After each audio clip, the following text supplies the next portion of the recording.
عرس مقدس کی حسین تقریبات جاری و ساری ہیں،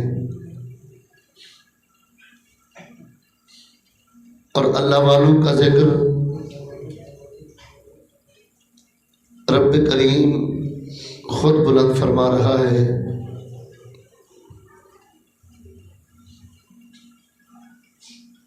اور ان کی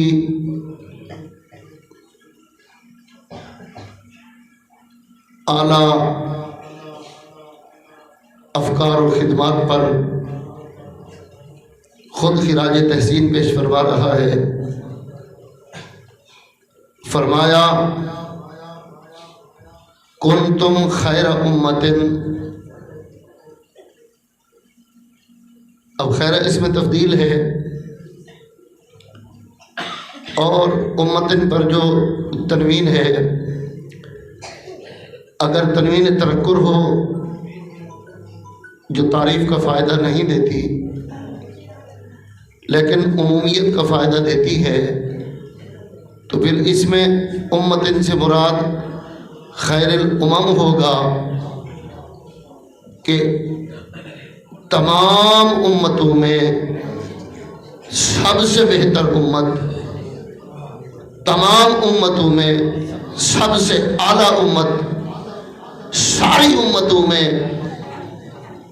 سب سے ممتاز امت وہ تم ہو، اخرجت للناس۔ اور اس کی دلیل اور اس کی تعلیل اور خیر ہونے کی وجہ،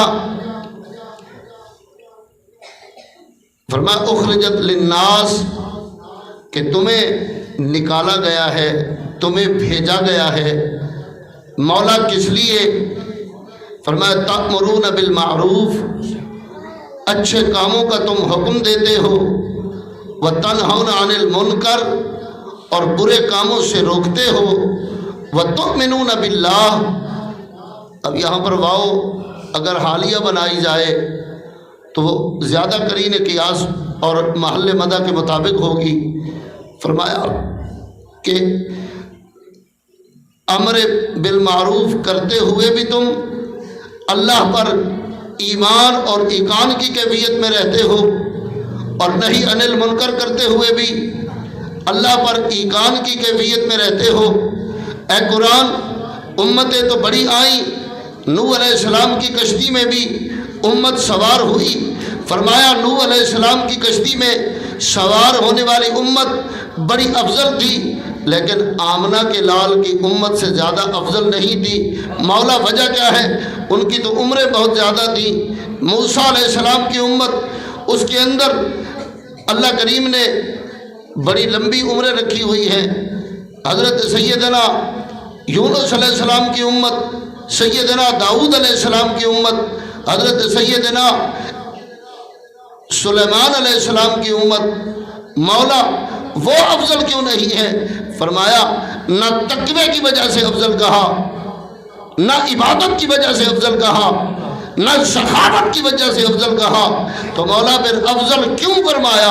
فرمایا اس لیے افضل کہا ہے کہ ان کے لیے دعائیں وہ نبی کیا کرتے تھے، تمہارے لیے دعائیں آمنہ کا لال فرما رہا ہے۔ سبحان اللہ، سبحان اللہ۔ کچھ تھوڑا سا سبحان اللہ کا والیوم بڑھا سکتے ہیں تو بڑھا۔ ادھر میری طرف دیکھنا۔ فرمایا تمہاری افضلیت کا معیار تقویٰ نہیں ہے، تمہاری افضلیت کا معیار لمبی عمر نہیں ہے، تمہاری افضلیت کا معیار صدقہ و خیرات نہیں ہے، بلکہ ہم نے تمہیں افضل اس لیے بنایا کہ تم اس نبی کا کلمہ پڑھتے ہو جس نبی کی عظمت تمام نبیوں سے افضل ہے۔